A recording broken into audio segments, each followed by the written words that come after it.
The hum of the engines was a steady heartbeat, lulling the business-class cabin of Flight 312 into a cocoon of calm at 30,000 feet. Warm towels and the faint aroma of fresh coffee softened the edges of travel's usual chaos. But for Sarah Mitchell, a single mother in Seat 3A, the tranquility was a fragile mask. Her 6-year-old son, Ethan, fidgeted beside her, his small hands clutching a worn stuffed rabbit named Patches. The hospital visit they'd endured in Chicago had left them both drained, and now, on this red-eye to D.C., Sarah's only goal was to keep Ethan calm. But trouble was brewing across the aisle, where a woman's sharp voice sliced through the cabin's peace like a knife. Margaret Hensley, impeccably dressed and radiating entitlement, fixed her predatory gaze on Sarah. "This isn't a nursery," she snapped, her words dripping with disdain. "Some of us paid for a quiet flight."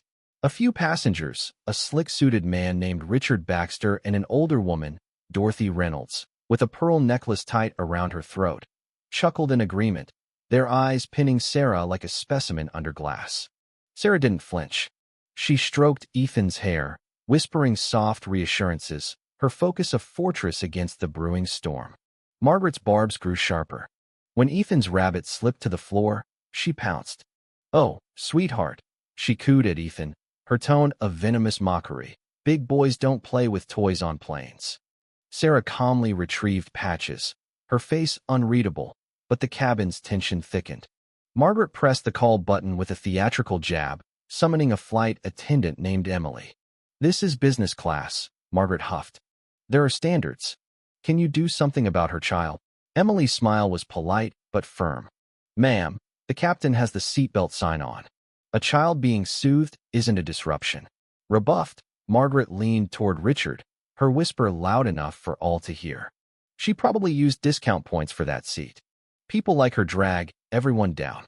The cabin's silent judgment closed in, a suffocating wall around Sarah.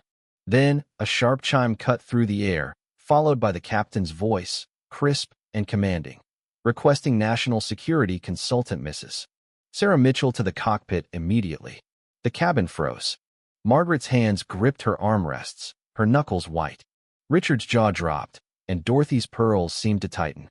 In an instant, the woman they dismissed as insignificant became the most powerful person on the plane. Sarah unbuckled her seatbelt, her movements steady despite the stunned stares. "Emily, please watch Ethan," she said, her voice low but authoritative. Emily nodded, her eyes wide with respect. As Sarah walked to the cockpit, the aisle felt like a gauntlet of shame-faced passengers. Margaret sputtered, "It's a mistake. She's nobody," but her words dissolved into the charged silence, impotent against the truth. In the cockpit, Captain Robert Hayes turned to Sarah, his silver hair catching the glow of the instruments. "Mrs. Mitchell, we've got a situation." A radar screen showed a green dot pacing their plane, an unidentified aircraft, spoofing a decommissioned cargo plane's signal. Sarah's exhaustion vanished, replaced by a surge of adrenaline. She recognized the signature from classified briefings. Horizon Group, a rogue private military contractor tied to her late husband Michael's death. "It's in the Potomac corridor," she said, her voice sharp. "Restricted airspace. No commercial plane should be here." Captain Hayes nodded grimly. "NORAD's 20 minutes out. We're on our own." Sarah's mind raced.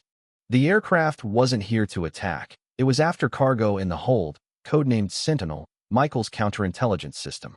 Horizon wanted to steal its data mid-flight. "Can you isolate its electronic signature?" she asked. The co-pilot, a young man named Tom, tapped commands, revealing a code Sarah knew too well. It was Horizon's calling card, linked to Michael's final mission, a mission he never returned from. This wasn't just a security threat, it was personal. "Captain, descend 500 feet and switch to Secure Channel 9 Alpha," Sarah ordered. Hayes hesitated, then complied, the plane dipping with a low groan. In the cabin, passengers gasped, and Margaret hissed to Richard, "See? She's in the cockpit, and we're falling." But Sarah was setting a trap. The descent forced the Horizon plane to adjust, exposing its true signal to a satellite ping. Within moments, her tablet flashed. Horizon Group, tail number 9H, Vance, origin, Bermuda. The ghost was exposed. The enemy plane broke off, fleeing in a sharp turn. The immediate threat was over. Back in the cabin, Sarah found Ethan asleep in Emily's care. But her secure phone buzzed with a chilling message. Asset confirmed on board. Someone on the plane was working with Horizon. Sarah's gaze swept the cabin, landing on Margaret. Her brooch, a geometric oddity, wasn't jewelry. It was a signaling device, confirming the cargo's presence to the ghost plane. A database query confirmed Margaret Hensley was married to Horizon's CEO, Edward Hensley, and a key operative. Her harassment wasn't random. It was a test to provoke Sarah. As the plane began its descent, Margaret clutched her chest, gasping, "I can't breathe."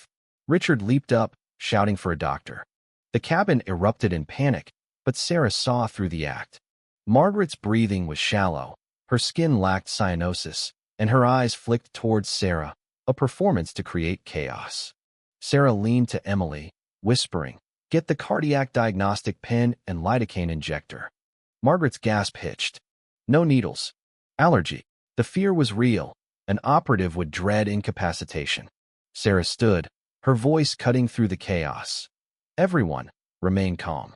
The crew has this under control. Return to your seats." The passengers obeyed, and Margaret's act collapsed, her defeat sealed. The plane landed, not at a bustling terminal but a secluded tarmac where black SUVs and armored vehicles waited, their lights flashing. 2 agents boarded, their faces unreadable. Margaret Hensley, the lead agent, said, "You're detained for conspiracy and espionage."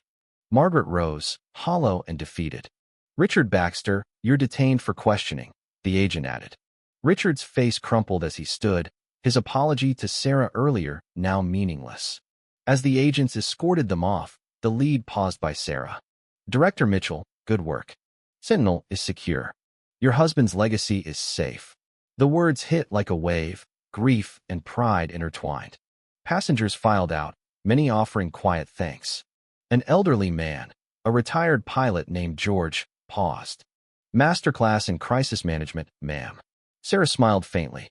"Thank you, sir." In a safe house that night, Sarah tucked Ethan into bed, his rabbit clutched tight. A call from General David Carter confirmed the mission's success. Horizon's data was captured, thanks to a logic bomb Michael had hidden in Sentinel. It had infiltrated Horizon's Arctic server, locking it down as Edward Hensley arrived to destroy it. His empire was finished. The next morning, sunlight streamed into the safe house. Sarah flipped pancakes, Ethan's sleepy voice calling, "Mommy, I'm hungry." She hugged him, her heart full. "Did you finish your work?" he asked. "Yes, sweetie," she said. "For your dad." They sat, mother and son, in a quiet moment of peace, her true victory. This story is for anyone who's held their tongue, waiting for the right moment to act. It's a testament to quiet strength and the downfall of arrogance. Share your thoughts below. How do you view Margaret's actions and the justice served? Have you faced similar bullying or injustice? Take a stand and let us know.